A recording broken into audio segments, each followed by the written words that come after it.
피부에 와 닿는 것 같아요. 이제 첫 번째가 돈, 돈, 두 번째가 건강. 건강. 외로움에 대한 이제 문제예요. 외로움. 하게 되면 그러면 내가 벌 수 있으면 4억짜리 꼬마 건물 갖고 있는 거랑 똑같은 겁니다. 만약에 내가 8억짜리 건물주가 되는 거예요. 이 돈 문제, 건강 문제, 외로움의 문제가 100%는 아니지만 상당 부분 다 해결이 돼요.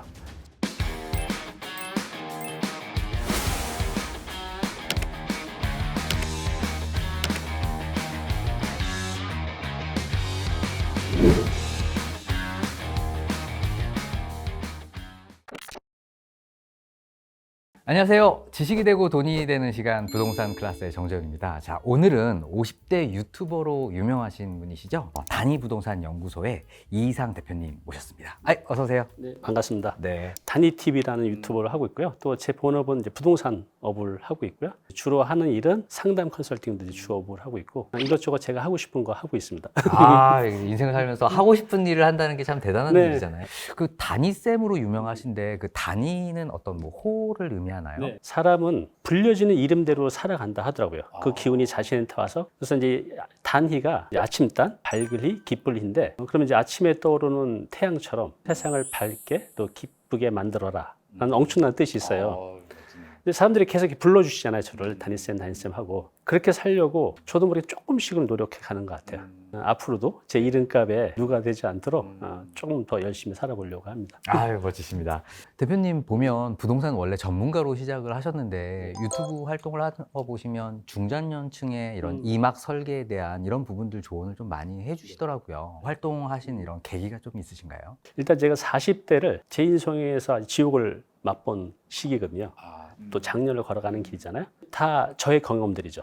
그리고 또 제가 만나는 분들 이제 한 15년 넘게 강의 상담 또 세미나를 하고 있는데 다 비슷한 또래시거든요. 그러다 보니 그분들의 뭐 부동산 문제는 기본이고 또 삶의 여러 가지 문제들이 있잖아요. 그래서 자연스럽게 저도 거기에 관심이 있고 또 그런 걸 많이 접하다 보니 해드릴 얘기가 너무 많아서 그런 얘기를 좀 많이 하고 있습니다. 단희쌤 하면 바닥에서부터 시작한 성공 신화 스토리를 또 이렇게 읽으신 분이잖아요. 네. 뭐 사업 실패에서부터 시작해서 다시 우뚝 서시기까지 구독자분들께 혹시 성공 스토리 한번 좀 들려줄 수 있을까요? 중학교, 고등학교, 대학교 회사도 바로 들어갔고 또 그 안에서 잘 풀렸어요. 그러니까 인생이 이렇게 다 잘 풀리는 줄 알았어요.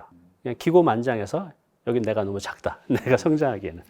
39에 나와서 사업을 시작했는데 그 당시 이제 뭐 바이오 디젤, 네네네. 화석연료 반대되는 것들 이런 이제 사업들이 정부에서 많이 미뤄졌었어요. 그래서 그래 이거다. 근데 그 당시에 만났던 분이 또 이쪽 관련업을 좀 미리 하고 있어서 확신을 가지게 됐죠.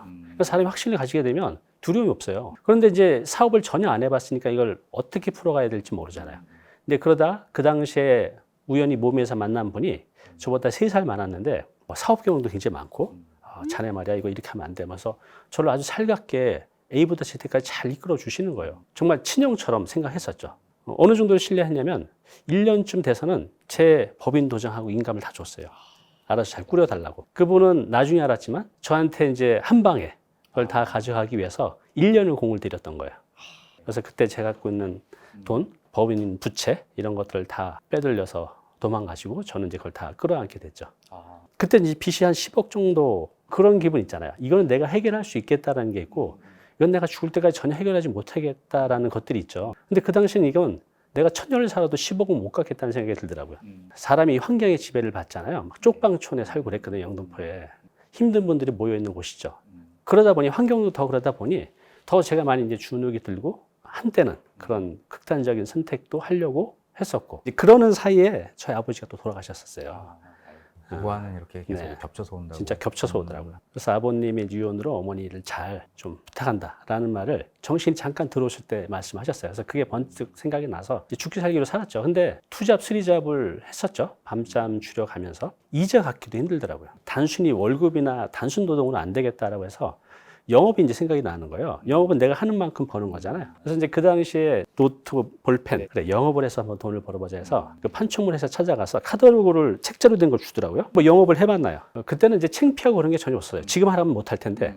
이런 찌라시를 들고 그 당시에 이제 일반 작은 건물들 아무나 들어갈 수 있잖아요. 그래서 건물 위에부터 해서 다 들려서 전단지를 돌렸죠. 그리고 딱 봐서 좀 높으신 분 같은 경우는 이거 좀 사주세요. 이렇게 멘트를 했었어요. 그래서 하나도 못 팔았죠.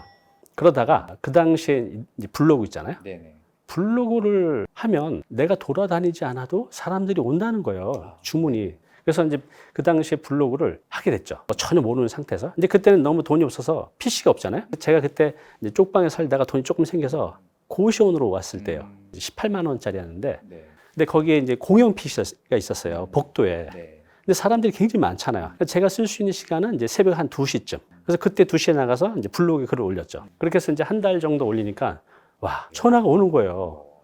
그러다가 어떤 블로그가 올렸는데 그 성인 오락기 그거를 올리고 있는 거예요. 가격도 꽤 비싸요. 한 대 500만 원이에요. 그러면 또 연락을 했어요, 제가. 나도 지금 영업하고 있는데 이건 얼마나 벌어요? 그분이 친절하게 답변을 해주더라고요.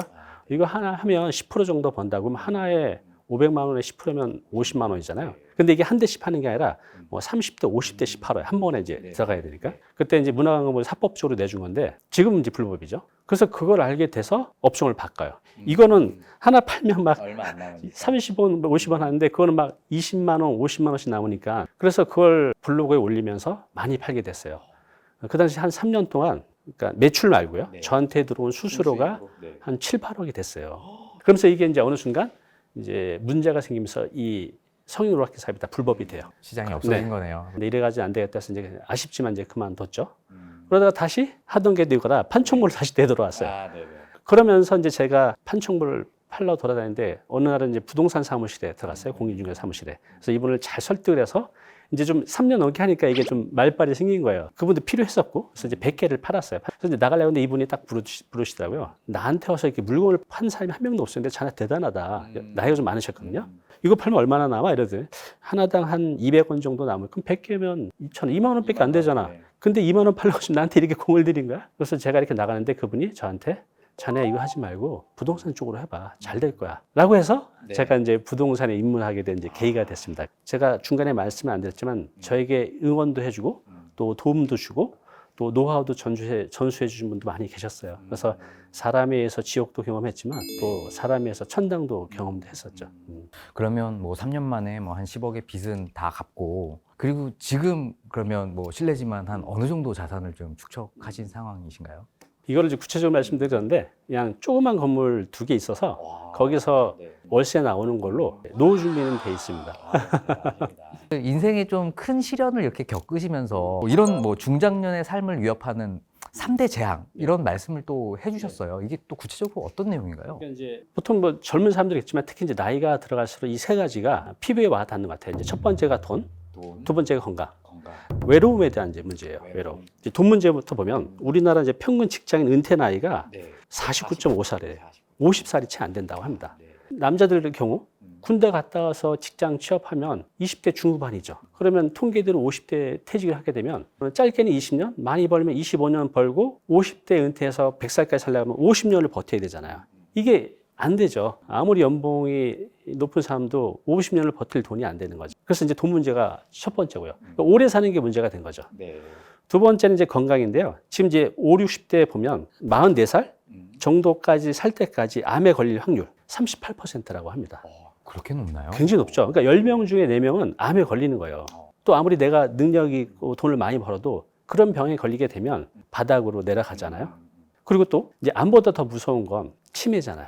반드시 누구의 돌봄이 필요하고. 치매가 어느 정도 많이 걸리냐면 11%라고 합니다. 그러니까 100명 중에 11명. 치매나 암 말고 다양한 질병들이 있죠. 그래서 이제 50대가 되면 두렵죠. 건강에 대해서. 그리고 이제 또 하나가 이제 외로움인데요. 우리나라 그 외로움 이혼군이 20%라고 합니다.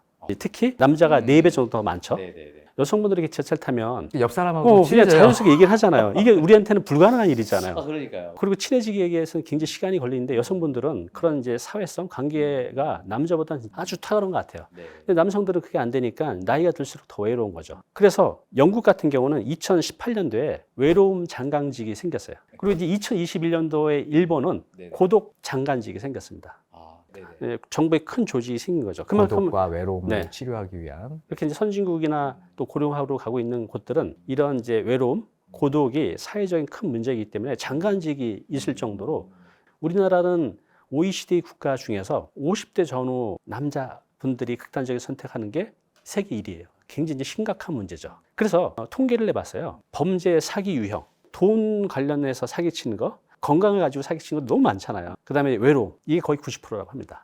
이 문제가 해결이 안 되면 너무너무 괴롭다 보니 누군가가 나한테 이 문제로 다가왔을 때 이걸 나한테 해결해 준다고 선뜻 이제 손을 내밀고 돈까지 내민다는 거죠. 그래서 이 부분은 이제 범국가적으로 캠페인을 해서 이 한 번이 잘못되면 인생이 진짜 힘들어지거든요. 이런 부분들은 그분들이 방어할 수 있도록 계속 캠페인이 필요할 것 같아요. 만약에 3대 재앙을 극복하기 위한 방안으로 어떻게 좀 제안을 좀 해주시고 싶은 이런 방법이 좀 있을까요? 제가 이제 읽었던 인생 책이 있어요. 그 스토아파의 이제 에피테토스라는 이제 철학자가 있는데 가장 중요하게 생각하는 게 뭐냐면 내가 어떻게 할 수 있는 것 그리고 내가 어떻게 할 수 없는 것을 구별하라고 했어요. 내가 어떻게 할 수 없는 것은 이런 날씨, 또 금리, 우리 개인이 어떻게 할 수 없잖아요. 그리고 과거와 미래도 우리가 어떻게 할 수 없어요. 그런데 우리 인간들이 보면 특히 이제 내가 정말 힘들었을 때, 삶의 위기 왔을 때, 그때 그걸 하지 말았어야 되는데, 그걸 했었어야 되는데, 이거에 거의 내 에너지를 다 쏟고 있어요. 지금 상황이 이러다 보니 미래가 불안정하잖아요. 그런데 미래에 대해서 걱정하는 거죠. 앞으로 어떻게 먹고 살지. 그런데 에피테토스는 이렇게 말씀하셨어요. 어차피 지나간 과거는 어쩔 수 없는 것이다. 또 다가오지 않은 미래도 어쩔 수 없는 영역이다. 내가 할 수 있는 현재에만 집중을 하라는 거죠. 그래서 이걸 꼭 기억하시고 내가 지금 할 수 있는 것들을 찾아서 하다 보면 또 힘이 생겨요. 이게 이제 관성처럼. 그리고 이제 두 번째는 이제 건강인데 우리 인간이 이제 몸과 마음이 하나라고 해요. 내가 아무리 멘탈의 갑이라 할지라도 건강이 무너지면 멘탈도 바로 무너집니다.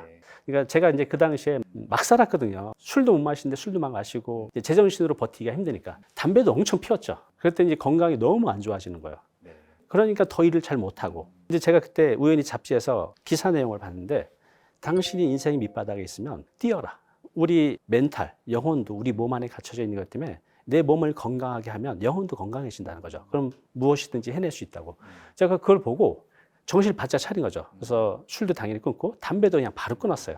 그리고 이제 규칙적인 생활하면서 매일매일 이제 달리고 뛰고 돈이 없어서 헬스클럽 갈 돈은 없고 그랬더니 몸이 건강해지는 거예요. 정신도 건강해지고 또 생산성도 높아지고 그래서 인생의 밑바닥에 있을수록 건강관리 잘 하시라는 거 꼭 말씀드리고 싶고요. 제가 읽은 책에 이런 내용이 있었어요. 내가 가장 많이 만나는 사람 5명이 나의 미래다. 저는 이 말을 100% 믿는 게 아니라 수없이 많이 경험을 했어요. 예를 들어서 제가 이제 부동산을 예전에 했다 그랬잖아요. 거기 모임에 나갔더니 좀 잘하는 분들이야, 부동산을. 그러니까 이 업계에서는 한 월 매출이 한 3천 정도씩 올리는. 근데 월 30도 못 버는 분이 대부분인데 여긴 3천만 원을 벌고 있단 말이에요. 근데 이분들을 만나서 이렇게 보면 모임에서 만나서 얘기하는 걸 보면 부정적인 게 전혀 없어요. 우리가 어떻게 돈을 벌 것인가? 이 부분 어떻게 해결하실 것인가? 3천만 원이 아니라 3억을 벌기 위해서는 우리가 무엇을 해야 될 것인가? 맨날 이런 얘기만 하는 거예요. 그러니까 그분들하고 계속 만나다 보니 제 의식도 이렇게 바뀌어가는 거죠. 그러면서 제가 가장 많이 만나는 사람 5명이 나의 미래의 모습이니까 지금 힘드시다고 하면 내가 되고 싶은 모임 거기 나가서 그분들하고 같이 있다 보면 스며들어요. 그래서 나의 멘탈도 나의 행동도 비슷하게 쫓아가다 보면 어느 순간 자신도 그분들의 위치에 가 있을 거라는 거죠. 인생의 황금기를 60세에서 75세로 이렇게 말씀을 하시더라고요. 우리가 뭐 몸과 이제 건강이 조금 쇠퇴할 시기라고 보통은 생각을 하는데 60세에서부터 75세를 황금기로 이렇게 선택하신 이유가 있으세요? 스위스 베른대에서 연구한 게 있는데요. 인간의 능력은 4세에서 11세에서부터 쭉 높아지다가 60대 최고치를 찍는다고 해요. 그리고 그게 70세까지 유지가 된다는 거죠. 그래서 일본이나 스위스는 고령자의 기준을 75세부터 두고 있습니다. 그리고 우리 김영석 교수님 있잖아요. 거기 보면 이제 100년을 살아보니 책이 있는데 거기에 그런 문장이 나옵니다. 내 인생의 황금기, 내가 가장 생산성이 높았을 때는 60부터 75세였다라고 이제 말씀하셨어요. 그래서 제가 이제 찾아봤어요. 그래서 이제 노벨상 수상자들 이분들의 평균 나이 얼마나 될 것 같아요? 보통 한 40, 50대일 것 같은데 저도 그렇게 생각했거든요. 놀랍게도 70살입니다. 네. 그래서 많은 분들이 또 그랬고 몸소 보여주셨고 또 많은 연구를 보면 우리 인생의 황금기는 60에서 75세라는 거죠. 단 전제가 있어요. 그냥 놀면서 하면 발전이 안 되죠. 여기 있는 이런 석학들처럼 꾸준하게 내가 노력을 해갈 때 우리의 뇌는 오히려 60부터 최절정기를 맞아서 80까지는 지속적으로 발전해 간다는 거죠. 지금 이제 나이가 50대 되신 분들 이제 다 살았어 라고 하고 마시고 이제 인생이 아직 꽃길도 시작도 안 됐어요. 지금부터 시작하시면 얼마든지 60대를 거쳐서 70대에도 꽃을 피울 수 있다는 겁니다. 그러면 대표님 말씀처럼 60세에서부터 70세까지 이제 황금기를 꽃 피우기 위해서 나이가 들수록 행복하기 위한 어떤 특징이나 어떤 생각하시는 어떤 조건 이런 게 좀 있으실까요? 제가 만나는 분들이 대부분 60대 분들이 가장 많아요. 60대, 70대 초반. 제가 10년 동안 많은 분들을 만나면서 알게 된 게 있어요. 어떤 분은 행복하고 어떤 분은 행복하지 않고. 근데 그게 돈의 문제는 아니었어요. 제가 아시는 분이 올해 이제 72세이신데 자본이 어마어마해요. 500억대 부자예요. 그런데 고민이 없을 것 같은데. 네, 차도 몇 대고 자녀들도 다 잘 컸고. 그런데 이분은 항상 만나 뵈면 굉장히 힘들어해요. 우울증도 심지어 걸려 있었고. 결국 이제 삶에 활력이 없는 거죠. 아침에 일어나면 이분이 오늘 뭐 하고 하루를 보내지? 라는 거예요. 그래서 제가 드리고 싶은 말씀은 인생에서 풍요롭게 사는 사람은 돈도 물론 굉장히 중요하지만 일을 하는 분들이라는 거죠. 왜냐하면 앞에서 우리가 3대 재앙이, 3대 고민이 돈, 건강, 외로움이라고 말씀드렸잖아요. 그런데 이 일을 하게 되면 이 돈 문제, 건강 문제, 외로움의 문제가 100%는 아니지만 상당 부분 다 해결이 돼요. 우리가 은퇴 후에 한 100만 원을 번다고 생각해 볼게요. 그러면 우리 부동산 재테크 열심히 하잖아요. 그래서 막 상가 있는 분들 부러워하고 또 꼬마 건물 막 부러워하잖아요. 지금 서울 수도권에 있는 꼬마 건물 수익률이 3%가 넘어가는 게 많이 없습니다. 대부분 3% 정도예요. 그럼 내가 4억이 있으면 100만 원 되는 거예요. 그렇죠? 그러면 내가 100만 원을 벌 수 있으면 4억짜리 꼬마 건물 갖고 있는 거랑 똑같은 겁니다. 리스크 전혀 없이. 만약에 내가 200을 벌면 8억짜리 건물주가 되는 거예요. 그래서 최고의 은퇴 준비는 끝까지 일을 하는 거죠. 그 얼마 전에 뉴스에서 봤는데 당신은 몇 살이 당신이 노인이라고 인정을 하세요? 보통 예전에 이제 환갑 치니까 60이 기준이었잖아요. 지금은 놀랍게도 78세 정도 돼야 내가 스스로 노인으로 받아들인다는 거죠. 네. 그 말은 그 전까지는 내가 청년이고 얼마든지 일할 수 있다는 생각을 갖고 있기 때문에 일을 해서 돈을 벌자는 겁니다. 그리고 이제 두 번째는 건강 문제예요. 이것도 연구 논문에 보면 일하는 노인이 일하지 않는 노인보다 7년에서 8년 더 오래 산다고 나와져 있어요. 그것도 건강하게. 일만 했을 뿐인데 건강해지는 거죠. 제가 한때 이제 일이 없어서 한 2달을 방에서 지내면서 한심스럽게 살은 적이 있었는데 건강이 같이 무너지더라고요. 정말 일이 하고 싶더라고요. 그래서 이제 그 다시 일을 하게 됐는데 다시 바로 이제 몸의 컨디션이 회복되는 걸 보고 그때 좀 느꼈어요. 아, 일이라는 게 참 중요하구나. 이제 세 번째는 이제 외로움이에요. 이게 우리나라가 가장 큰 문제라고 말씀드렸는데 노인한테 가장 무서운 게 고립이거든요. 그래서 대화를 안 하게 되면 치매로 갈 확률이 굉장히 높아진다고 합니다. 그래서 제가 만나 뵀던 정신의학과 교수님은 이런 말씀을 하시더라고요. 노인이 치매를 걸리는 거를 절반으로 줄일 수 있는 굉장히 좋은 방법이 있다. 하루 10분 타인과 대화하는 것. 노인 치매의 상당 부분을 막을 수 있다는 거죠. 그만큼 우리가 이제 관계가 중요한데 근데 남성들이 이게 잘 안 되잖아요. 그래서 일을 하게 되면 자연스럽게 사람들하고 관계를 맺어가잖아요. 일을 한다는 것은 노년에 나이 들수록 행복하기 위한 세 가지 조건. 돈 문제, 건강 문제, 또 외로움 문제를 뭐 완벽히는 아니지만 상당 부분 다 해결할 수 있다는 거. 그래서 제가 만나본 분들 중에서 확실히 일을 하시는 분들이 70대에도 왕성하세요. 제가 이제 아시는 분은 건물 짓는 거, 건축업자라고 하죠. 이분을 저쪽 금천구에서 만났는데 딱 봤는데 한 70대 중반 돼 보이세요. 건물 앞에서 이렇게 막 일을 하고 계시더라고요. 그래서 저는 이제 여기 건물주를 만나러 왔는데 그래서 여기 혹시 건물주 어디 계세요? 난데? 그러시는 거예요. 그래서 제가 우리 집 대단하십니다. 그랬더니 뭘 대단해. 우리 아버지 저기 영등포에서 지금 건물주 거기 한번 가봐요. 그러는 거예요. 아버님이 이제 92세인데 아직도 현장에서 일을 하는 거예요. 근데 이제 그분은 재산이 뭐 상당해요. 만약에 그분이 그렇게 일을 하지 않았다면 그렇게 아직까지 살아 계셨을까라는 생각이 들어요. 그분들은 누가 만나도 이런 얘기를 하잖아요. 어르신 대단하십니다. 뿌듯한 거죠. 꼭 저는 은퇴 후에 이렇게 놀새가지 말고 일을 하시라고 꼭 권해드리겠습니다. 근데 또 반대로 이제 나이 들수록 뭐 인생이 지금 꼬이는 것 같다 이런 말씀을 또 해주시는 분들도 계시고 인생이 자꾸 불행해진다 이런 말씀을 하시는 분들의 특징은 또 뭐라고 또 보세요? 이제 사람한테 여러 가지 감정이 있잖아요. 사랑하는 감정도 있고 기쁨 감정 여러 가지가 있는데 나이가 들면서 점점 없어져가는 감정이 있어요. 뭐죠? 설렘. 설레임. 대학교 다닐 때 미팅 나가면 설레잖아요. 그렇죠. 또 고등학교 때는 친구 집에서 하룻밤 자는 것도 설레이고 뭐 소풍 가는 것도 설레이고 그러니까 우리가 어렸을 때 어찌 보면 설레임의 연속이었죠. 꿈도 많았잖아요. 근데 나이가 들면서 이 설렘이라는 감정이 없어져요. 우리 인간이 살아있는 정말 가장 그 풍요로운 감정인데 그런데 이 설렘의 반대를 저는 이제 무기력한 삶이라고 봐요. 무기력한 삶. 그러니까 아무것도 안 하고 은퇴 후에 그냥 오늘 뭐 하고 지내지? 이렇게 살아가는 삶들. 이런 분들이 가장 불행한 삶을 살더라고요. 그래서 만났던 분 얘기를 좀 잠시 해드리면 이분은 지금 이제 75세인데 이분을 제가 70세 때 만났어요. 얘기를 하는 중에 이제 알게 됐는데 이분이 이제 재산이 한 150억 정도 돼요.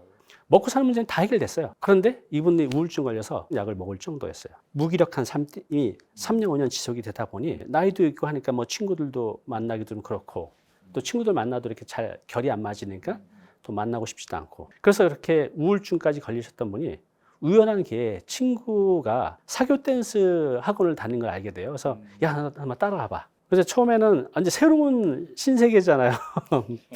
그러면서 단순히 취미를 넘어서 1년, 2년, 3년 하면서 건강도 더 찾으시고 인생의 활력도 찾고 매일매일이 설렘의 연속이래요. 아, 오늘도 가서 춤을 춰야지. 그래서 지금 이제 목표가 생기셨어요. 이제 5년째인데 그 시니어 사교 뭐 경연대회가 있나 봐요. 매일 연습 중이라고 이번에 꼭 입상하리라고. 인생의 목표가 생기셨잖아요. 그리고 내가 매일매일 조금씩 발전해 가잖아요. 목표를 세우고 사람들을 만나고 살다 보면 인생의 활력도 찾고 건강해진다는 거죠. 그래서 저는 일을 하면 가장 좋지만 일을 할 수 없는 상황이라면 적극적인 취미생활 해보고 싶었던 것들. 놀거리가 얼마나 많은데요. 우리가 경험을 안 해봐서 그렇지. 그래서 그런 걸 적극적으로 찾아보시면 나한테 맞는 게 있고 그거 하나 때문에 인생을 끝까지 잘 살아갈 수 있는 거죠. 은퇴 후 가장 큰 걱정거리 중에 하나가 결국 돈 문제인데 뭐 노후 파산이다, 노후 빈곤이다 이런 키워드가 좀 많이 보이더라고요. 그러니까 내가 어쩔 수 없는 외부적인 요인도 있고 또 나 자신에 대한 문제도 있는 것 같아요.